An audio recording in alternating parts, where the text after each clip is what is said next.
Ms. Hall, you said that you wanted to discuss a little bit additional about the evaluating lynching sites for inclusion in the National Park Service bill that I have, that really Mr. Richard Watkins was the original source of and inspired me and encouraged me to introduce.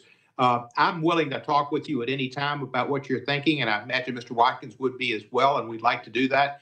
Indeed, Brian Stevenson has done a great job with the museum in Montgomery, the National Peace and Justice Center. But what happened to L. Parsons in Memphis, and I was at the dedication of a marker there that the local historical commission put up, it was just unbelievably egregious. He was burned alive. 3,000 people there, white people were there to watch it and cheer it on.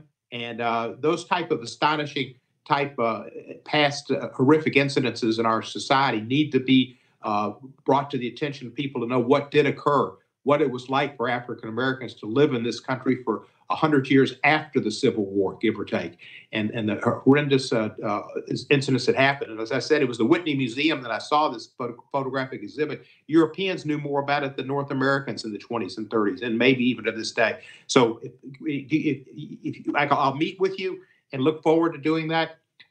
Memphis is where Dr. King was killed, a kind of a lynching of 1966 and 60s. But this was would be part of what people should be exposed to understand that the past in our nation's history. And if you want to elucidate upon what you're interested in, I'd be happy to respond or to listen and learn. Thank you, Representative. For the National Park Service, our goal is to be as thoughtful as we can as we proceed through the idea of creating new sites and identifying new areas that might be brought into the National Park Service. We'd love the opportunity to work with you and your staff and any other sponsors to think about how comprehensive we need to be in our look at this. There are a number of sites related to racial violence around our country.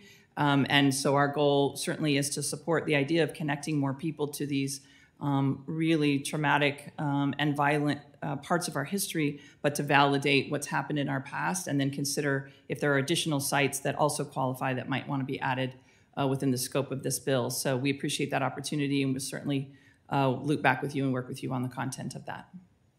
Thank you, Ms. Hall. Last year, Danny Davis and I passed a bill to recognize Mr. Julius Rosenwald for what he did in the South to help with education of African-American children who were not being allowed public education the way they should. And that was passed, and we've got some Rosenwald centers, schools being preserved, and hopefully we'll do the same thing with lynching sites. And I thank you, and I yield back the balance of my time.